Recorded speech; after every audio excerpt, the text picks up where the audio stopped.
অনাথ জেলে কন্যা ও তার দুষ্ট সৎ মায়ের গল্প। এক জেলে ছিলেন যার একটি অসাধারণ সুন্দরী মেয়ে ছিল। মেয়েটির মা মারা যাওয়ার পর তার বাবা অন্য এক মহিলাকে বিয়ে করেন। সেই মহিলাটি ছিল অত্যন্ত দুশ্চরিত্রা ও মন্দ স্বভাবের। আগের স্বামীর ঘরে তার একটি মেয়ে ছিল, যে দেখতে ছিল কুৎসিত এবং স্বভাবে ছিল নির্বোধ। একদিন সেই জেলে প্রচুর পরিমাণে মাছ ধরে বাড়িতে নিয়ে এলেন। তার স্ত্রী আয়েশাকে, জেলের মেয়েকে, মাছগুলো পরিষ্কার করতে, আঁশ ছাড়াতে এবং তাদের জন্য রান্না করতে বলল। আয়েশা যখন নিজের অভ্যাস মতো গান গাইতে গাইতে কাজে ডুবেছিল, হঠাৎ সে একটি ক্ষীণ ও অদ্ভুত আওয়াজ শুনতে পেল। সে অবাক হয়ে চারদিকে তাকালো, কিন্তু কাউকে দেখতে পেল না। সে মনে মনে বলল, এটি হয়তো খাবারের সন্ধানে আসা কোনো বিড়ালের ডাক। কিন্তু আওয়াজটি বারবার ফিরে এলো এবং এবার তা আরও স্পষ্ট হলো। সে যখন সামনের দিকে তাকালো, দেখল এক অদ্ভুত চেহারার মাছ তার সাথে কথা বলছে। মাছটি বলল, তুমি এক দয়ালু ও মহৎ মেয়ে, আমি মৎস্যরাজের কন্যা। বাবা আমাকে সমুদ্রের গভীর থেকে উপরে উঠতে নিষেধ করেছিলেন, কিন্তু আমি তার কথা শুনিনি। নির্মল বাতাস আর পাখিদের ডাক উপভোগ করতে করতে আমি উপরে উঠে আসি এবং সঙ্গীদের সাথে জালে আটকে পড়ি। দয়া করে আমাকে ছেড়ে দাও, আমার বাবা নিশ্চয়ই আমাকে খুঁজছেন এবং আমার অনুপস্থিতিতে খুব ব্যথিত। মাছটি আরও বলল, যখন উত্তরে হাওয়া অর্থাৎ উত্তরের বাতাস বইবে, তখন আমাকে সমুদ্রে ফেলে দিও। সেই হাওয়া আমাকে আমাদের রাজ্যে নিয়ে যাবে এবং আমি তোমার এই উপকারের প্রতিদান দেব। আয়েশা অবাক হয়ে ভাবল, মাছ কিভাবে কথা বলে। মাছটি তাকে জানালো যে সমুদ্রের নিজস্ব রহস্য আছে এবং ডাঙার প্রতিটি প্রাণীরই সমুদ্রে কোনো না কোনো অনুরূপ রূপ বিদ্যমান। আয়েশা তার কাজ ফেলে মাছটিকে একটি জলপূর্ণ পাত্রে রাখল এবং সমুদ্রের ধারে গেল। যখন উত্তরে হাওয়া বইতে শুরু করল, মাছটি তাকে একটি ছোট ঝিনুক দিয়ে বলল, যদি কখনো তোমার কিছুর প্রয়োজন হয়, তবে এই ঝিনুকটিকে বাতাসের মুখে ধরবে। এটি থেকে সুন্দর সুর বাজবে এবং আমি সাথে সাথে তোমার কাছে চলে আসব। আয়েশা মাছটিকে সমুদ্রে ছেড়ে দিল এবং ঘরে কাজ শেষ করার জন্য দৌড়ে ফিরল। সে ভয় পাচ্ছিল যেন তার সৎ মা বিষয়টি টের না পায়। কিন্তু আয়েশা যখন সমুদ্রের ধারে ছিল, সেই মহিলা তাকে খুঁজতে এসে না পেয়ে খুব রেগে গেল এবং সিদ্ধান্ত নিল যে তার বাবার কাছে নালিশ করে তাকে মার খাওয়াবে এবং বন্দি করাবে। আয়েশা বাড়ি ফিরে একটি সুতো দিয়ে ঝিনুকটি গলায় ঝুলিয়ে কাজে ডুবে গেল। তার বাবা রাগত অবস্থায় ঘরে এলেন, কিন্তু আয়েশাকে মন দিয়ে কাজ করতে দেখে তিনি শান্ত হলেন এবং বললেন, তাড়াতাড়ি করো, নতুবা আমাদের খাওয়ার সময় পার হয়ে যাবে, আর আমাদের জন্য জব দিয়ে রুটি বানাতে ভুলো না। সৎমা চুপি চুপি রান্নাঘরে ঢুকে খাবারে এবং রুটির আটার মধ্যে প্রচুর লবণ মিশিয়ে দিল। বাবা যখন খাবার খেলেন, তিনি প্রচণ্ড রেগে গেলেন এবং আয়েশাকে অবহেলার দায় অভিযুক্ত করলেন। তিনি খাবারের পাত্র উল্টে দিলেন এবং রুটি মাটিতে ফেলে দিয়ে বললেন, পানির পাত্রটি নিয়ে এসো, আমার খুব তৃষ্ণা পেয়েছে। কিন্তু আয়েশা গিয়ে দেখল পাত্রটি খালি। সৎমা তখন বলল, শাস্তি হিসেবে তুমি একা একাই কুয়ো থেকে পানি ভরে নিয়ে আসো। আয়েশা জানত না যে সৎমা নিজেই পানির পাত্রটি খালি করেছিল। মেয়েটির গাল বেয়ে জল ঝরতে লাগল। মা মারা যাওয়ার পর থেকে সে অসহ্য যন্ত্রণার দিন কাটাচ্ছিল এবং ধৈর্য ধরা ছাড়া তার আর কিছুই করার ছিল না। আয়েশা কুয়োর ধারে পৌঁছলে দেখল সেখানে দুজন অশ্বারোহী দাঁড়িয়ে আছেন। তারা খুব বিভ্রান্ত ছিলেন, কারণ সেখানে কোনো বালতি ছিল না, ফলে তারা পানি পান করতে পারছিলেন না। আয়েশাকে বালতি হাতে দেখে তারা খুব খুশি হলেন এবং পানি চাইলেন। যদিও আয়েশা তার বাবার দেওয়া সময়ের ব্যাপারে ভীত ছিল, তবুও সে বালতি ভরে তাদের পানি দিল এবং তাদের সাথে থাকা মশক পানির চামড়ার থলে পূর্ণ করে দিল। যাওয়ার সময় তারা আয়েশার জন্য দোয়া করলেন। প্রথম সওয়ারি বললেন, ইনশাআল্লাহ, তুমি যখনই হাসবে তোমার মুখ থেকে যেন সোনা ঝরে পড়ে এবং যখনই কাঁদবে যেন রহমতের বৃষ্টি নামে। দ্বিতীয় সওয়ারি বললেন, ইনশাআল্লাহ, তুমি যেখানেই হাঁটবে তোমার পায়ের নিচে যেন রেশম তৈরি হয় এবং তুমি যেন রেশমি পোশাকে নিজেকে আবৃত করতে পারো। আয়েশা এই দোয়া শুনে খুব খুশি হল এবং মনে আশার আলো দেখল। বাড়ির পথে ফেরার সময় ভারী বালতি টানতে তার হাতে খুব ব্যথা করছিল। কিন্তু মাঝপথে সে আবার একটি কণ্ঠস্বর শুনতে পেল, হে আয়েশা, আমাকে একটু পানি খাওয়াও। আয়েশা আশেপাশে কাউকে দেখতে পেল না। দ্বিতীয়বার যখন আওয়াজটি এলো, তখন বুঝল এটি একটি গাছ। আয়েশা কমলালেবু গাছটির দিকে তাকিয়ে দেখল সেটি শুকিয়ে প্রায় মরে যাচ্ছে। তাই সে গাছটিতে পানি দিল এবং বালতি ভরতে আবার কুয়োর কাছে ফিরে গেল। সে বাড়ির দিকে রওনা হলো, কিন্তু দরজার কাছাকাছি পৌঁছতেই সে অন্য একটি কণ্ঠস্বর শুনতে পেল। এবার রাস্তার ধারে শুয়ে থাকা একটি ছোট বিড়াল তাকে ডাকছিল। বিড়ালটি বলল, আমি অসুস্থ, আল্লাহর ওয়াস্তে আমাকে একটু জল দাও। আয়েশার মনে দয়া হলো। সে বিড়ালটির মাথায় হাত বুলিয়ে দিল এবং তাকে পেট ভরে পানি খাওয়ালো, যাতে তার প্রাণ ফিরে আসে। বালতিতে সামান্যই পানি অবশিষ্ট ছিল, তাই বেচারি ক্লান্ত পায়ে আবার কুয়োর কাছে গিয়ে বালতি ভরে নিল। সে বুঝতে পারল অনেক দেরি হয়ে গেছে এবং পায়ের ব্যথা সত্ত্বেও তাকে দ্রুত হাঁটতে হবে।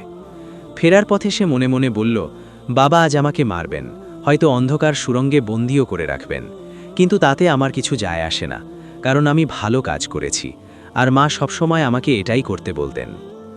কমলালেবু গাছটি কথা বলে উঠল এবং বলল, তোমাকে ধন্যবাদ আয়েশা, আমার প্রাণ ফিরে এসেছে। ইনশাআল্লাহ বুনো ফুলের সুবাস যেন তোমার সঙ্গী হয়। কিছুক্ষণ পর সে বিড়ালটিকেও তার জন্য দোয়া করতে শুনল। সে বলছিল, আমার চোখের জ্যোতি ফিরে এসেছে, ইনশাআল্লাহ আমি তোমার অন্ধকার রাতগুলিকে আলোকিত করব। আয়েশা এসব সুন্দর কথা শুনে খুশি হল এবং নিজের সব ক্লান্তি আর দুঃখ ভুলে গিয়ে বাড়ির দিকে এগিয়ে চলল।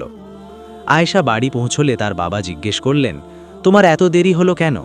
আমার খাবার নষ্ট করাই কি যথেষ্ট ছিল না, যে এখন আমাকে পানি ছাড়াই রাখলে? আয়েশা পথে যা যা ঘটেছে সব খুলে বলল।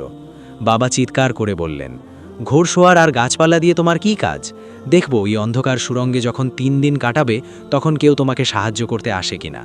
এখন এই পুরনো কাপড়গুলো পরো আর কান থেকে সোনার গয়না খুলে ফেলো, তুমি কোনো কিছুরই যোগ্য নাও।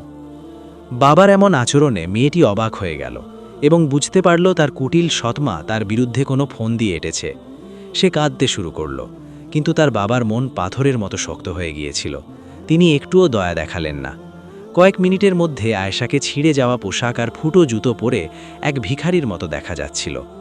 বাবা তাকে ধাক্কা দিয়ে সুড়ঙ্গের ভেতর ঢুকিয়ে দিয়ে বাইরে থেকে তালা লাগিয়ে দিলেন। আয়েশা ভয়ে কুঁকড়ে গেল। জায়গাটি ছিল স্যাঁতসেঁতে আর অন্ধকার। সে এক কোণে বসে অঝরে কাঁদতে লাগল আর বলতে লাগল, হে আল্লাহ, আমি কি অপরাধ করেছি যে এমন দুঃখের জীবন আমার কপালে জুটল? প্রতিদিন চিৎকার আর শাস্তি। তার সেই দয়ালু বাবা যেন একদম বদলে গেছেন, তাকে আর চেনাই যাচ্ছে না। আয়েশা একসময় খুব সুখী আর আদুরে ছিল, কিন্তু তার মা মারা যাওয়ার পর সব শেষ হয়ে গেছে। তার রূপ আর সূচিকর্মের দক্ষতা দেখে সৎমা হিংসায় জ্বলে পুড়ে যেত এবং তাকে ছোট করার চেষ্টা করত। তাকে দিয়ে ঘরের সব কাজ করানো হতো, যাতে সে রেশমি কাপড়ের সুন্দর নকশা করা আর পোশাক সেলাই করা বন্ধ করে দেয়। অনেক দিন হয়ে গেল সে হাতে সুই বা এক টুকরো কাপড়ও ছোঁয়নি। সে যখন এসব চিন্তায় মগ্ন, হঠাৎ অন্ধকারে দুটি চোখ জ্বলজ্বল করতে দেখল। সে ভয়ে কুঁকড়ে গেল এবং আতঙ্কে চিৎকার করতে চাইল, কিন্তু তখনই একটি কণ্ঠস্বর শুনতে পেল, আমি সেই বিড়াল যাকে তুমি বনে বাঁচিয়েছিলে। আমি কথা দিয়েছিলাম তোমার অন্ধকার দূর করব, তাই এসেছি। বিড়ালটি তার কাছে এসে কোলের ওপর বসল। হঠাৎ বিড়ালের চোখের উজ্জ্বলতা এত বেড়ে গেল যে তা প্রদীপের মতো জ্বলতে লাগল। আয়েশা চারপাশে তাকিয়ে জীবনে প্রথমবারের মতো সুড়ঙ্গের ভেতরটা দেখতে পেল। এটি শত শত বছরের পুরনো। আগে কেউ কোনোদিন জানার চেষ্টা করেনি এর ভেতরে কি আছে। বিড়ালটি বলল, আমার সাথে এসো, তোমাকে কিছু দেখাবো। আয়েশা সুড়ঙ্গের বিশালতা দেখে মুগ্ধ হয়ে নিজের দুঃখ ভুলে গেল এবং বিড়ালের পিছু পিছু চলতে লাগল। সে দেয়ালে সুন্দর কারুকাজ আর মূর্তিও দেখতে পেল। হঠাৎ সে সেই 2 ঘোড়সওয়ারের একজনকে দেখতে পেল, যাদের সে কুয়োর ধারে পানি খাইয়েছিল। সবারিটি তাকে একটি বাক্স দিয়ে বলল, আমি আমার কথা রেখেছি যে তুমি পৃথিবীর সবচেয়ে সুন্দর রেশমি পোশাকে আবৃত হবে। আয়েশা বাক্সটি খুলে সেখানে একটি রূপোর আয়না, হাতির দাঁতের চিরুনি আর 5টি রেশমি পোশাক দেখতে পেল। সে মনে মনে বলল, এটা তো অবিশ্বাস্য। সে একটি পোশাক বেছে নিয়ে পুরনো কাপড় ছেড়ে নতুনটি পরে নিল আর চুল আছড়াতে লাগল। তারপর আয়নায় তাকিয়ে বিড়ালের দিকে তাকিয়ে হাসল আর বলল, আমি তো নিজেকেই চিনতে পারছি না। বিড়ালটি উত্তর দিল, চলো পথ চলা শুরু করি। কিছুক্ষণ পর সে ফানি নামেক সেই ঘোড়সওয়ারের অর্থাৎ ফারসের দেখা পেল। সে তাকে একটি বাক্স দিল, যাতে একজোড়া চকচকে চামড়ার জুতো এবং গয়না ছিল। আয়েশা তার ফুটো হয়ে যাওয়া পুরনো জুতো জোড়া ফেলে দিয়ে নতুন জুতো পরল এবং নিজের পছন্দ মতো মালা আর আংটি বেছে নিয়ে নিজেকে সাজালো। তার বিস্ময় আরও বেড়ে গেল যখন সে এগিয়ে চলল। এরপর সে কমলালেবু গাছটির দেখা পেল। গাছটি তাকে সুরমা, সুগন্ধি আর এক ঝুড়ি ফল উপহার দিল এবং বলল, আমি আমার কথা রেখেছি। মনে রেখো, তোমার দয়ার কারণেই আমরা তোমার সাহায্যে এসেছি। মানুষ যা বপন করে তাই কাটে। যে ভালো কাজ করে সে ভালো ফলই পায়। এই সুড়ঙ্গটি প্রাচীনকালে জিনদের এক বিশাল সাম্রাজ্য ছিল, কিন্তু তারা পৃথিবীতে বিপর্যয় সৃষ্টি করেছিল, যার ফলে আল্লাহ তাদের শাস্তি দেন। এখন আমাদের জাতির মধ্যে কেবল আমরাই অবশিষ্ট আছি এবং কেবল সৎ মানুষেরাই আমাদের দেখতে পায়। আয়েশা সারা দিন সেই জিন সাম্রাজ্যের ধ্বংসাবশেষ ঘুরে দেখল। পাথরের স্তম্ভগুলোর উপর খোদাই করা নকশা দেখে সে মুগ্ধ হল। সে মনে মনে বলল, এখান থেকে বেরিয়ে আমি রেশমি কাপড়ের ওপর ঠিক এমন নকশাই ফুটিয়ে তুলব। তারপর সে একটি ঘরে ঢুকে ঘুমিয়ে পড়ল। সকালে উঠে সে একটি পাত্রে মনের মতো সব খাবার সাজানো পেল আর তৃপ্তি ভরে খেল। তৃতীয় দিন সন্ধ্যায় সে সুড়ঙ্গের দরজার কাছে এসে অপেক্ষা করতে লাগল, যাতে কেউ তাকে বের করে নিয়ে যায়। কিছুক্ষণ পর সে তার সৎ মায়ের পায়ের শব্দ শুনতে পেল। মহিলার হাতে একটি পাত্র ছিল, যাতে আগের দিনের বাসি মাছ ও রুটি ছিল।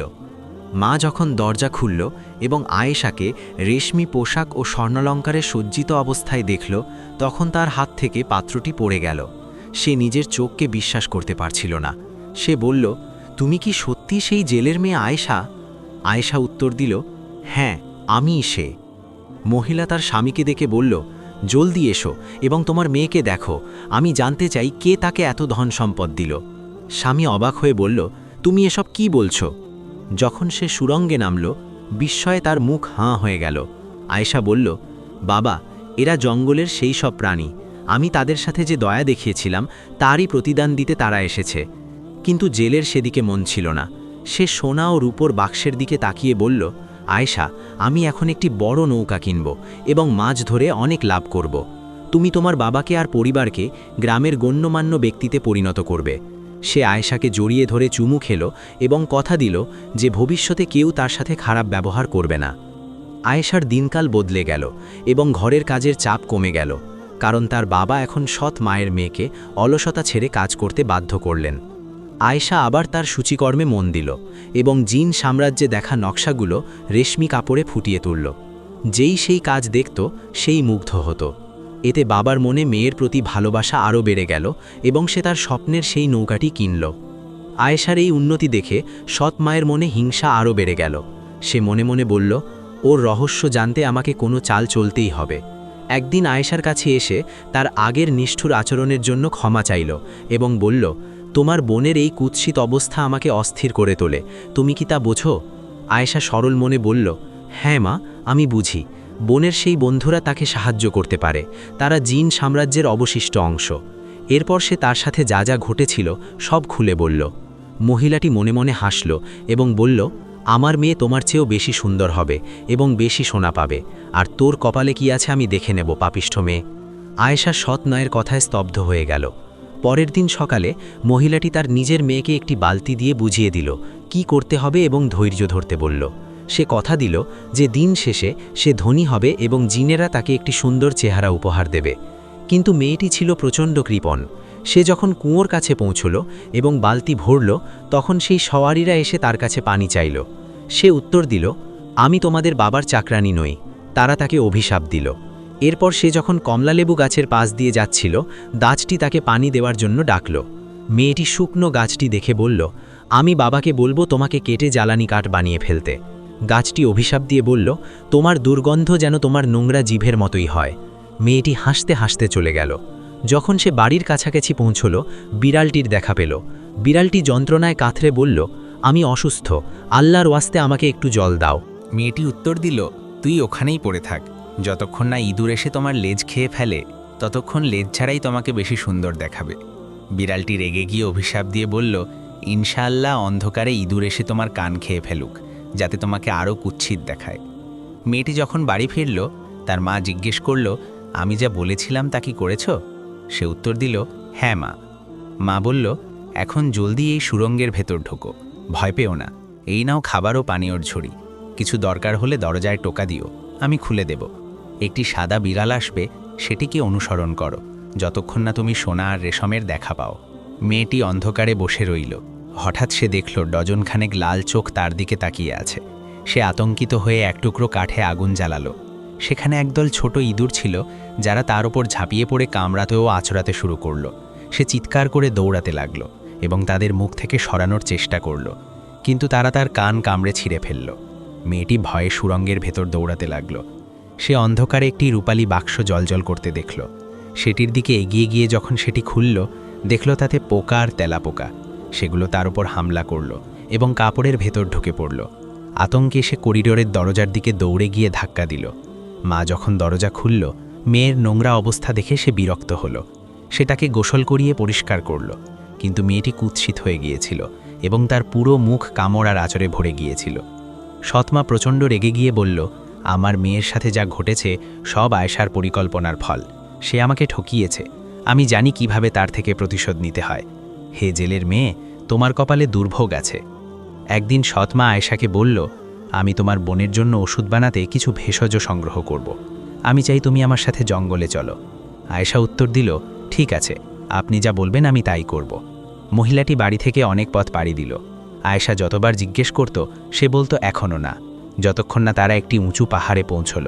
সৎমা বলল, এখানে লাল রঙের ড্যান্ডেলিয়ান গাছ জন্মায়, ওটা আমার জন্য নিয়ে এসো। আমি ক্লান্ত বোধ করছি, এখানে তোমার জন্য অপেক্ষা করছি। জলদি করো, আমাদের সময় নেই। আয়েশা যখন পাহাড়ের দিকে এগিয়ে গেল, মহিলাটি মনে মনে বলল, আমি এখন চলে যাচ্ছি, তুমি আর জ্যান্ত বাড়ি ফিরবে না। এই পাহাড় শিয়াল, হায়না আর বিষাক্ত বিচ্ছুতে ভরা। যদি বেঁচেও যাও, ফেরার পথ পাবে না এবং খিদে তৃষ্ণায় মারা যাবে।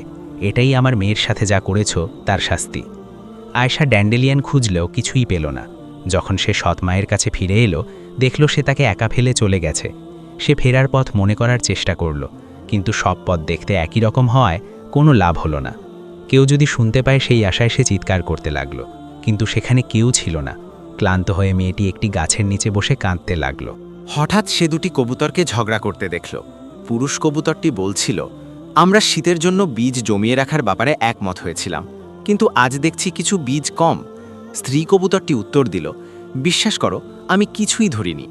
দিনটি ছিল প্রচণ্ড গরম। আয়েশা তাদের বলল, তোমার স্ত্রীর প্রতি অবিচার করো না। প্রচণ্ড গরমে বীজগুলো শুকিয়ে সংকুচিত হয়ে গেছে। কুয়াশা পড়লে এগুলো আবার আগের মতো হয়ে যাবে। স্ত্রী কবুতরটি নিচে নেমে আয়েশার কোলে বসল এবং বলল, তোমাকে ধন্যবাদ। তোমার পরামর্শ না থাকলে আমি আজ বিপদে পড়তাম। তোমার এই দয়ার প্রতিদান আমি কিভাবে দিতে পারি? আয়েশা বলল, আমার বোনের জন্য ড্যান্ডেলিয়ন দরকার এবং আমি সমুদ্রের ধারের বাড়িতে ফিরতে চাই। সমস্যা হলো আমি পথ চিনি না। কবুতরটি অবাক হয়ে বলল, এই গাছ তো পাহাড়ে জন্মে না, কে তোমাকে এই পরিত্যক্ত জায়গায় নিয়ে এসেছে? আয়েশা বুঝতে পারল যে তার সৎ মাই তাকে এই ধ্বংসের মুখে ঠেলে দিয়েছে এবং পরবর্তী সময়ের জন্য তাকে সতর্ক হতে হবে। সে যখন চিন্তায় মগ্ন, তখন একটি কবুতর তার ঠোঁটে একটি লাল ভেষজ নিয়ে এলো এবং বলল, আমাকে অনুসরণ করো, আমি তোমাকে সমুদ্রের পথ দেখিয়ে দেব। যদি দ্রুত চলো তবে রাত হওয়ার আগেই পৌঁছে যাবে। আয়েশা যখন বাড়ির কাছাকাছি পৌঁছালো, তার পায়ে প্রচণ্ড ব্যথা হচ্ছিল, কারণ সে বিরতিহীনভাবে দৌড়েছে। সে হাঁপাতে হাঁপাতে ঘরে ঢুকে দরজা বন্ধ করে দিল। তার সৎমা অবাক হয়ে তাকিয়ে ভাবছিল, কিভাবে এই অভিশপ্ত মেয়েটি জঙ্গল পেরিয়ে ফেরার পথ খুঁজে পেল। আয়েশা দম নিয়ে তীক্ষ্ণ স্বরে বলল, আমি গোসল করে ঘুমাবো, পরের বার আমাকে আর কিছু জিজ্ঞাসা করবেন না, নতুবা আমি বাবাকে সব বলে দেব, বুঝেছেন? আয়েশা নিরাপদে বাড়ি ফিরে ঘুমাতে গেল। মহিলাটির রাগ আয়েশার ওপর আরও বেড়ে গেল। সে বলল, তুই আমাকে হুমকি দিচ্ছিস? এখন এর মূল্য না চোকানো পর্যন্ত আমি এখানে শান্তিতে থাকতে পারছি না। সে লক্ষ্য করল যে মেয়েটি সমুদ্রের ধারে যেতে খুব পছন্দ করে। আয়েশা তার বাবার নৌকায় উঠে সেখানে বসে রেশমি কাপড়ে নকশা করত। একদিন সকালে সৎমা আয়েশা নৌকায় ওঠা পর্যন্ত অপেক্ষা করল। এরপর সে একজন মাঝির কাছে গিয়ে তাকে টাকার একটি থলি দিয়ে বলল, আয়েশাকে নিয়ে সমুদ্রে একটু ঘুরে আসতে, যাতে সে বিশ্রাম পায়। নৌকাটি মাঝ সমুদ্রে চলে গেল। আয়েশা তখন রেশমি কাপড়ে মগ্ন ছিল। হঠাৎ সে ঢেউয়ের গর্জন আর বাতাসের ঝাপটা অনুভব করল। কি ঘটছে তা দেখার জন্য সে বাইরে আসতেই দেখল তার সৎমা সামনে দাঁড়িয়ে। আয়েশা কিছু বলার আগেই মহিলাটি তাকে সজোরে ধাক্কা দিল। আয়েশা হাতের রেশমি কাপড়সহ সমুদ্রের অতলে তলিয়ে গেল। নৌকাটি দূরে চলে গেল আর আয়েশা ডুবতে শুরু করল। কিন্তু তখন উত্তরে হাওয়া বইছিল এবং তার গলায় ঝোলানো সেই ঝিনুক থেকে চমৎকার এক সুর বেজে উঠল। আয়েশা অচেতন হয়ে পড়ল। যখন তার জ্ঞান ফিরল, সে নিজেকে পাখি আর নারিকেল গাছে ঘেরা একটি ছোট্ট দ্বীপে আবিষ্কার করল। সে অবাক হয়ে ভাবল, কে আমাকে এখানে নিয়ে এলো? হঠাৎ তার পেছনে হাসির শব্দ শোনা গেল। ঘুরে তাকাতেই সে সেই অদ্ভুত মাছটিকে দেখল, যাকে সে 1 মাস আগে মুক্তি দিয়েছিল। আয়েশা চিৎকার করে বলল, এটা কি তুমি? মাছটি উত্তর দিল, হ্যাঁ আমি সেই সুর শুনতে পেয়েছিলাম এবং কথা অনুযায়ী চলে এসেছি।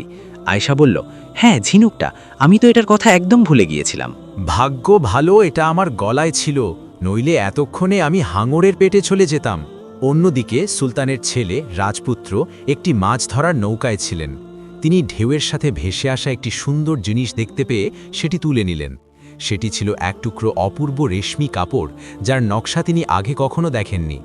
কাপড়টি থেকে এক অদ্ভুত সুন্দর সুগন্ধ আসছিল। তিনি যখন সেটি নাকে নিয়ে ঘ্রাণ নিলেন, গন্ধে তিনি বিমোহিত হয়ে পড়লেন। তিনি মনে মনে বললেন, আমি এর মালিককে খুঁজে বের করব এবং তাকেই বিয়ে করব, সে মানুষ হোক, জিন হোক কিংবা পরী হোক। মাছটি আয়েশাকে বলল, আমি সমুদ্রের এক অশ্বারোহীকে ডাকছি, সে তোমাকে বাড়ি পৌঁছে দেবে। তবে তোমার সৎ মা থেকে সাবধান থেকো, কারণ সে তোমাকে আবারও শেষ করার চেষ্টা করতে দ্বিধা করবে না। আয়েশা উত্তর দিল, আমি কল্পনাও করতে পারিনি সে এতটা নিষ্ঠুর হতে পারে। বাবাকে সব বলতেই হবে, তার ছাড়াই আমরা সুখে ছিলাম। এখন আমাদের টাকা আছে, বাবা চাইলে ওর চেয়ে সুন্দর ও কম বয়সী কাউকে বিয়ে করতে পারবেন। কয়েক মিনিট পরেই একটি গোলাপি রঙের ঘোড়া হাজির হলো। মাছটি আয়েশাকে বলল, এটি তোমার জন্য আমার উপহার। এটি তীরের কাছেই সাঁতার কাটবে, তুমি এতে চড়ে সমুদ্রের ছোট ছোট দ্বীপগুলোতে ঘুরে বেড়াতে পারবে। এরপর মাছটি একটি ছোট পুঁটলি বের করল, যাতে অনেক রত্ন ছিল, এবং সেটি আয়েশাকে দিল। আয়েশা খুশি হয়ে সেটি পকেটে রাখল এবং মাছটিকে বিদায় জানিয়ে বাড়ির দিকে রওনা হলো। তার সৎ মা তাকে দেখেই রেগে ফেটে পড়ল এবং বলল, আমি বুঝতে পারছি না তুই কিভাবে বাড়িতে ফিরে এলি। এরপর সে লাঠি দিয়ে আয়েশাকে মারতে লাগল এবং তার মেয়ে এসে আয়েশার চুল ধরে টানতে লাগল। কিন্তু অসহায় আয়েশা তাদের হাত থেকে ফসকে বনের দিকে পালিয়ে গেল। সে কাঁদতে শুরু করল এবং বুঝতে পারছিল না কোথায় যাবে। রাত নামতে শুরু করল। সন্ধ্যায় যখন বাবা ফিরলেন, স্ত্রী তাকে জানালো যে আয়েশার ওপর জিনের আছর হয়েছে এবং সে তার বোনকে মারধর করে প্রায় মেরেই ফেলছিল। জেলে তার সৎ মেয়ের শরীরে কামড় ও আঁচড়ের দাগ দেখে চিৎকার করে বলল, সে এমনটা করার সাহস পেল কোত্থেকে? ওকে পেলে আজ ওর একদিন কি আমার একদিন। সে এখন কোথায়? স্ত্রী উত্তর দিল, সে বনে তার জিন বন্ধুদের কাছে পালিয়েছে। শোনো লোকটা, আমি চাই না সে আর কোনোদিন এই বাড়িতে ফিরুক, বুঝেছ? জেলে চুপ থেকে বলল, এখন আমি রাতের খাবার খেয়ে ঘুমাতে চাই। সকালে তাকে খুঁজতে বেরোবো এবং কোনো হুজুরের কাছে নিয়ে যাব যাতে তার ওপর কোরআন পড়ে দম করা হয়। আয়েশা অন্ধকারে পথ হারিয়ে ঘুরতে লাগল এবং তার প্রচণ্ড শীত ও ভয় করতে লাগল। হঠাৎ সে একটি হালকা আলো দেখতে পেয়ে সেদিকে এগিয়ে গেল। আলোটি একটি ছোট কুঁড়ে ঘর থেকে আসছিল। সে দরজায় টোকা দিলে এক কুৎসিত চেহারার মহিলা বেরিয়ে এলো। আয়েশা তাকে দেখে ভয় পেয়ে পালাতে চাইল, কিন্তু ঘর থেকে আসা সুস্বাদু খাবারের ঘ্রাণে তার খিদে বেড়ে গেল। সে নিজেকে সামলে নিয়ে বলল, আমি বনে পথ হারিয়ে ফেলেছি, আজ রাতটা আপনার সাথে থাকতে চাই। ওই মহিলাটি আসলে ছিল এক মানুষ খেকো বন দেবী, গুল। সে মনে মনে বলল, কাল তোকে শুটকি মাংসে পরিণত করব, শীতকালে খাওয়ার মতো আমার কাছে কিছুই নেই। আয়েশা ভেতরে ঢুকে পেট ভরে খেয়ে সকাল পর্যন্ত ঘুমালো। সকালে ঘুম ভাঙলে আয়েশা দেখল তার 2 পা বাঁধা এবং মহিলাটি হাতে একটি বিশাল ছুরি নিয়ে গান গাইছে। আয়েশা বুঝতে পারল এই মহিলাটি বন দেবী এবং তাকে খেয়ে ফেলতে চায়। সে কিছুটা বুদ্ধি খাটিয়ে বলল, আপনি দেখতেই পাচ্ছেন আমি একটি ছোট মেয়ে, ক্ষুধায় কাতর। আমার মাংসে আপনার পেট ভরবে না, বরং আমি আপনাকে রত্ন ভর্তি একটি দিচ্ছি, যা দিয়ে আপনি 1 পাল ষাঁড় আর ভেড়া কিনতে পারবেন, আর আমি আপনাকে রান্নাবান্নায় সাহায্য করব। মহিলাটি তার ছুরি উঁচিয়ে বলল, পুঁটলিটা এদিকে ছুঁড়ে দে, খবরদার আমাকে ঠকানোর চেষ্টা করবি না, তাহলে তোর হাড় গুঁড়ো করে দেব। আয়েশা পুঁটলিটি বের করে তার দিকে ছুঁড়ে দিল। সেটি খুলে বনদেবীর চোখ খুশিতে চকচক করে উঠল। সে বলল, এই হারামি মেয়ে, এত টাকা তুই কোথায় পেলি? আয়েশা বলল, আগে আমার বাঁধন খুলুন, তারপর সব বলছি। আয়েশা মাছের রহস্যটি ফাঁস করতে চাইল না, তাই সে বলল যে সে সোনার সুতো আর রঙিন পুঁতি দিয়ে রেশমি কাপড়ে নকশা করে এবং বাজারে ধনীদের কাছে তা চড়া দামে বিক্রি করে। সে আরও বলল যে তার নকশাগুলো এতই চমৎকার যা কেবল জিনদের কাছেই দেখা যায়। বনদেবী বলল, চমৎকার, চলো কিছু খাবার কিনে আনি। মেয়েটি তার সাথে বাজারে গেল। বনদেবী একটি দামি বাছুর এবং প্রচুর মুরগি ও খাবার কিনল। বাড়িতে ফিরে সে সেগুলো জবাই করে মাংসের একটি বড় অংশ শীতকালের জন্য শুকিয়ে রাখল। এরপর তারা দুজনে মিলে খাবার তৈরি করে একসাথে খেতে বসল। বনদেবী বলল, আয়েশা, তোমার গল্পটা আমাকে শোনাও, আমি গল্প শুনতে খুব ভালোবাসি। আয়েশা তাকে তার জীবনের পুরো কাহিনী শোনাল, কিভাবে তার সৎ মা তাকে বারবার মেরে ফেলার চেষ্টা করেছে এবং সমুদ্রে ছুঁড়ে ফেলে দিয়েছে। শুনে বনদেবীর মন খারাপ হলো এবং রেগে গিয়ে বলল, তুমি কি জানো, তোমার বয়সী আমারও একটা মেয়ে ছিল, সে এক রোগে মারা যায় এবং তারপর থেকে আমি একা থাকি। আজ থেকে তুমিই আমার মেয়ে, আর আমি তোমার হয়ে ভয়ঙ্কর প্রতিশোধ নেব। খাওয়ার পর বনদেবী আয়েশাকে কোলে টেনে নিল। আয়েশা তার কাছে মমতা ও ভালোবাসা অনুভব করল এবং নিশ্চিন্ত মনে তার কোলে ঘুমিয়ে পড়ল। সকালে ঘুম ভাঙলে আয়েশা দেখল তার জন্য রুটি ও দুধ দিয়ে নাস্তা তৈরি রাখা আছে। আয়েশা মনের সুখে খেল। খাওয়ার পর বনদেবী বাইরে থেকে ফিরে এসে আয়েশাকে বলল, আমি তোমার জন্য এমন কিছু এনেছি যা তোমাকে অনেক আনন্দ দেবে। সে তাকে একটি ঝুড়ি দিল, যাতে রেশমি কাপড়, সূচিকর্মের সূচ এবং সোনা ও রূপোর সুতো ছিল। আয়েশা যা দেখল তাতে সে স্তম্ভিত এবং অত্যন্ত খুশি হল। সে খুশিতে বনদেবীকে গুলকে জড়িয়ে ধরল এবং বলল, আমি আপনার সাথেই থাকব, আপনাকে ছেড়ে যাব না। আমার দুষ্টু সৎমায়ের সাথে থাকার চেয়ে এখানকার জীবন অনেক ভালো।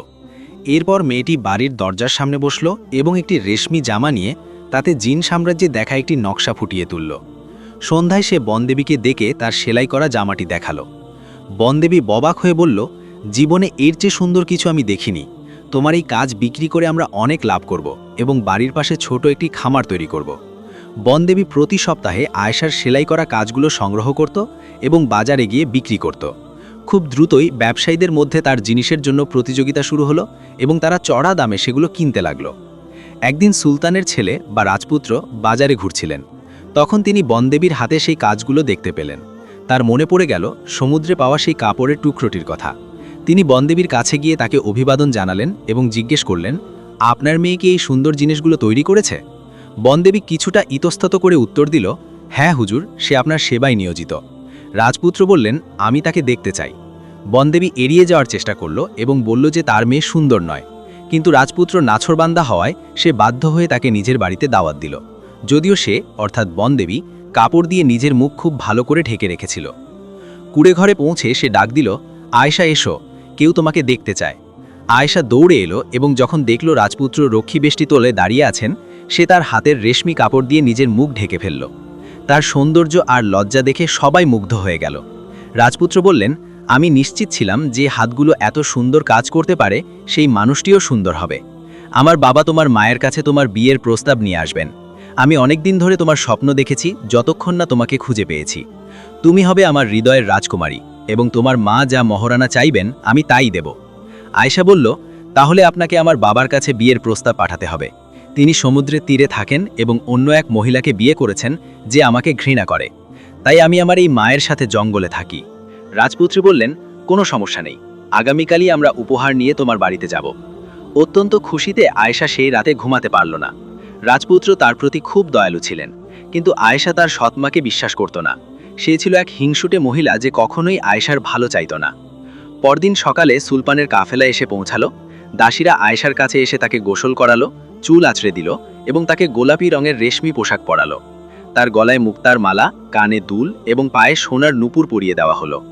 আয়েশা যখন পালকিতে চড়ার জন্য বের হলো, তখন গণ্যমান্য ব্যক্তিবর্গ সহ সবাই তার রূপে মুগ্ধ হয়ে গেল।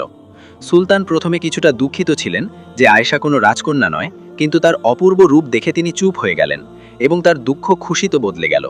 তিনি আয়েশার কপালে চুমু খেয়ে বললেন, স্বাগত মা, যখন প্রতিবেশী সুলতানরা তোমার বিয়েতে আসবেন তুমি আমাদের মান সম্মান বাড়িয়ে দেবে। তাদের কারো প্রাসাদে তোমার মতো মেয়ে নেই। জেলের স্ত্রী যখন তার বাড়ির সামনে ঝাড়ু দিচ্ছিল, তখন সে সুলতানের কাফেলা দেখতে পেল। সে মনে মনে বলল, নিশ্চয়ই সুলতানের স্ত্রী বা তার কোনো মেয়ে পালকিতে আছে, কারণ এটি রেশম আর দামি পোশাকে মোড়ানো। কিন্তু কাফেলাটি তার বাড়ির দিকে এগিয়ে আসতে দেখে সে অবাক হয়ে গেল। সে ডানে বায়ে তাকিয়ে কিছুই দেখতে পেল না, তার ছোট ঘরটি ছাড়া। সে ভাবল, সুলতান এখানে কি করছেন? একজন ভৃত্য তাকে বাধা দিয়ে তার স্বামীর কথা জিজ্ঞেস করল। সে উত্তর দিল, তিনি ভেতরে আছেন। ভৃত্য বলল, তাকে বলো বাইরে আসতে এবং সুলতানকে অভ্যর্থনা জানাতে। জলদি করো মহিলা, আমাদের অপেক্ষা করিও না। তার বিস্ময় আরও বেড়ে গেল। সে দৌড়ে ঘরের ভেতরে গিয়ে স্বামীকে বলল, বাইরে একজন অতিথি তোমার জন্য অপেক্ষা করছেন। স্বামী জিজ্ঞেস করল, কে এই ব্যক্তি যে আমাকে বিরক্ত করতে এসেছে? স্ত্রী উত্তর দিল, তিনি স্বয়ং সুলতান। স্বামী বলল, তোর কি এখন ইয়ার্কি করার সময় হলো? স্ত্রী বলল, এটাই সত্যি, বিশ্বাস না হলে নিজে গিয়ে দেখুন। জেলে যখন বাইরে বেরোলো, রক্ষী বলল, এসো এবং সুলতানকে সালাম করো।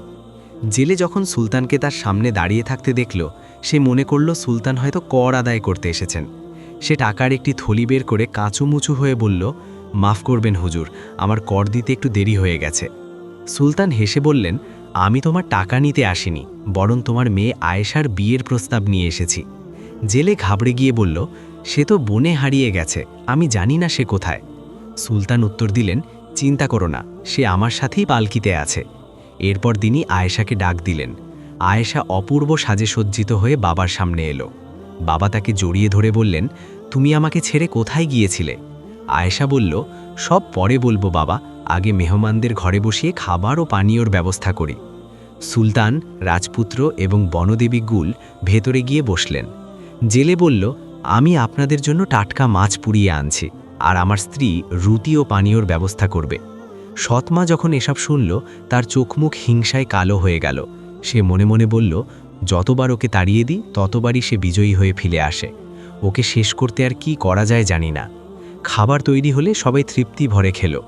সুলতান খাবারের স্বাদে মুগ্ধ হয়ে বললেন, আমি আমার বাবুর্চিকে বলবো আপনাদের মতো রান্না শিখতে। এখন বলো, আয়েশার মোহরানা হিসেবে তুমি কি চাও? জেলে উত্তর দিল, আমার কিছুই চাই না, শুধু প্রতিদিন ওকে একবার দেখতে চাই। সুলতান বললেন, অবশ্যই, তুমি যখন খুশি প্রাসাদে আসতে পারবে। এছাড়া আমি তোমাকে 100টি গরু, 100টি ভেড়া, ছাগল এবং 10 জন দাস দেব। আয়েশার জন্য এগুলো কিছুই না। জেলে নিজের ভাগ্য বিশ্বাস করতে পারছিল না। মেয়ের কারণে সে রাতারাতি ধনী এবং সুলতানের আত্মীয় হয়ে গেল।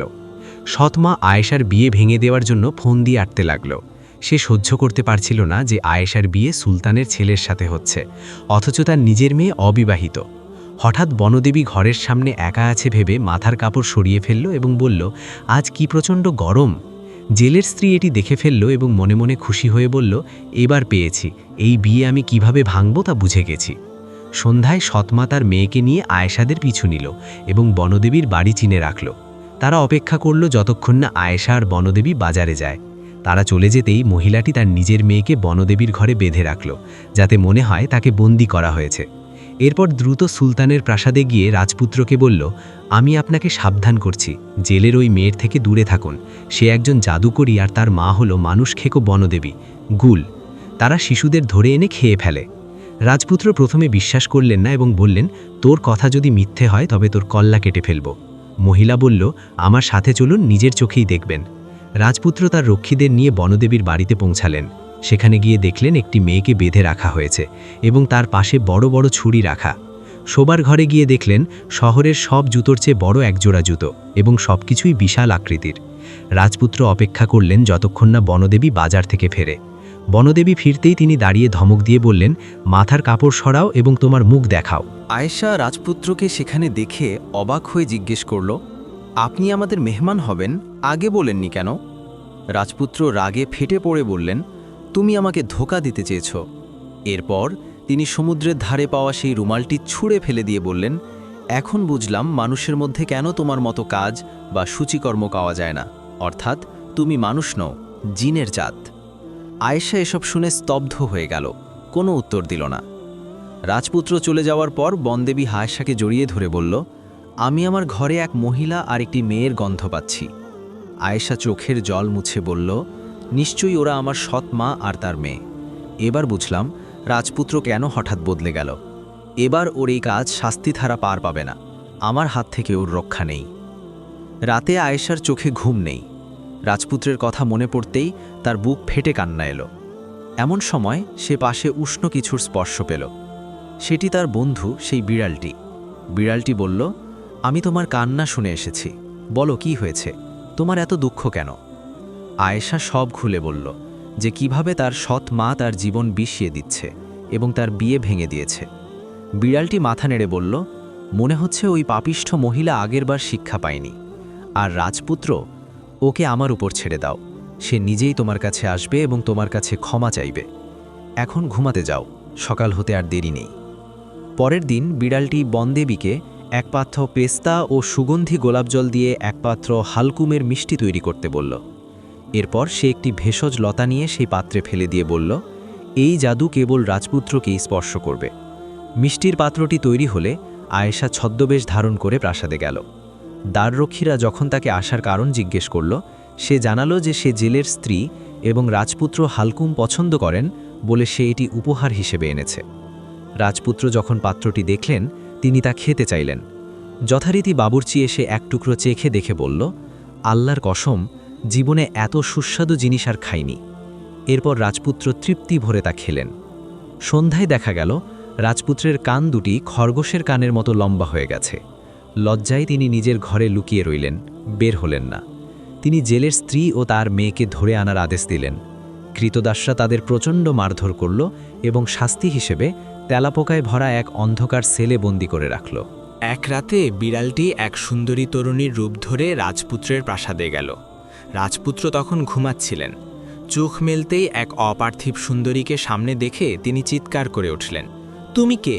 কে তোমাকে ভেতরে আসার অনুমতি দিয়েছে? মেয়েটি উত্তর দিল, তোমার এই দশা হয়েছে আয়েশার মতো এক এতিম মেয়ের ওপর জুলুম করার কারণে, যে তোমাকে ভালোবাসে। সেই বনদেবী তাকে নিজের মেয়ের মতো মনে করে এবং আয়েশার প্রভাবে সে এখন তোমাদের মতোই ভালো হয়ে গেছে। আর সুরঙ্গে তুমি যা দেখেছ তা ছিল আয়েশার সৎ মায়ের চক্রান্ত। জেনে রাখো রাজপুত্র, সমুদ্র আর জিনদের রাজকন্যারা আয়েশার বন্ধু। একমাত্র আয়েশাই পারে তোমার ওপর থেকে এই জাদু সরিয়ে নিতে। রাজপুত্র বিস্ময়ে সব শুনলেন এবং বললেন, আমি বড় মূর্খ ছিলাম যে ওই মেয়েটির ওপর কঠোরতা করেছি। চলো এখনই তার কাছে যাই। তিনি বিছানা থেকে উঠতেই মেয়েটি অদৃশ্য হয়ে গেল। রাজপুত্র মনে মনে ভাবলেন, কি অদ্ভুত এক দৃশ্য দেখলাম। এরপর তিনি মাথায় একটি বড় পাগড়ি জড়িয়ে কান ঢাকার জন্য ঘোড়ায় চড়ে বনদেবীর কুঁড়ে ঘরের দিকে ছুটলেন। সেখানে পৌঁছে দরজায় টোকা দিলে আয়েশা বেরিয়ে এলো। রাজপুত্র নিজের ভুলের জন্য ক্ষমা চাইলেন এবং জানালেন যে সেই কুটিল মহিলাটি তাকে ধোঁকা দিয়েছে। আয়েশা বলল, আমি তার কারণে অনেক কষ্ট পেয়েছি। রাজপুত্র বললেন, সে আর তোমাকে বিরক্ত করবে না। সে এখন অন্ধকূপের ভেতর বন্দী, সেখান থেকে আর বের হতে পারবে না। যখন রাজপুত্র তার পাগড়ি খুললেন, আয়েশা হাসি চেপে রাখতে পারল না। সে বলল, যে আমার ওপর জুলুম করে আল্লাহ তাকে শাস্তি দেন, এটা জেনে রেখো। তবে আমি তোমাকে মাফ করে দিলাম। সে তার পকেট থেকে কিছু ভেষজ বের করে পানিতে মিশিয়ে দিয়ে বলল, এটি পান করো, জাদু কেটে যাবে। পানপাত্রের পানি শেষ হওয়ার আগেই রাজপুত্রের কান দুটি আবার আগের মতো হয়ে গেল। তিনি আনন্দে আত্মহারা হয়ে বললেন, আগামী সপ্তাহেই আমাদের বিয়ে হবে। আয়েশা উত্তর দিল, তার আগে আমাকে আরও একটি কাজ করতে হবে। সে তার বাবার কাছে গিয়ে বলল, আমার বিয়ের দিনই আমি চাই আপনি ওই বনদেবীকে বিয়ে করুন। বাবা আতকে উঠে বললেন, সর্বনাশ! মা, তুই কি আর কোনো মেয়ে পেলি না? আয়েশা মুচকি হেসে বলল, বাবা, আপনি পস্তাবেন না, বরং আমাকে ধন্যবাদ জানাবেন। বাবা বললেন, ঠিক আছে, আল্লাহর ওপর ভরসা করে রাজি হলাম। তবে সে যেন কোনোদিন রেগে গিয়ে আমাকে খেয়ে না ফেলে। বিয়ের রাতে সুলতান নবদম্পতিকে অভিনন্দন জানাতে এলেন। আয়েশা তার বাবাকে ইশারা করে বলল, বাবা, এবার আপনার স্ত্রীর মুখের পর্দা সরিয়ে দিন, ভয় পাবেন না। বাবা কিছুটা ইতস্তত করে পর্দা সরাতে স্তম্ভিত হয়ে গেলেন। সুলতান সহ উপস্থিত সবাই অবাক হয়ে তাকিয়ে রইলেন, কারণ জীবনে কেউ কখনো এত সুন্দরী নারী দেখেনি। বিড়ালটি এক কোণ থেকে তাকিয়ে হাসছিল। তার জাদুতে বনদেবী কল্পনার চেয়েও বেশি সুন্দরী হয়ে গিয়েছিল। বিড়ালটি মনে মনে বলল, এখন আমি বিদায় নিতে পারি এবং নবদম্পতিকে শান্তিতে থাকতে দিতে পারি। যারা গল্পের শেষ পর্যন্ত আমাদের সাথে ছিলেন তারা কমেন্টে জানান কোন দেশ থেকে ভিডিওটি দেখছেন। আগামী গল্পে আবার দেখা হবে। প্রতিদিন নতুন ভিডিও পেতে আমাদের ইসলামিক ইতিহাস চ্যানেলটি অবশ্যই সাবস্ক্রাইব করুন। আশা করি আপনারা সবাই ভালো ও সুস্থ থাকবেন। আসসালামু আলাইকুম।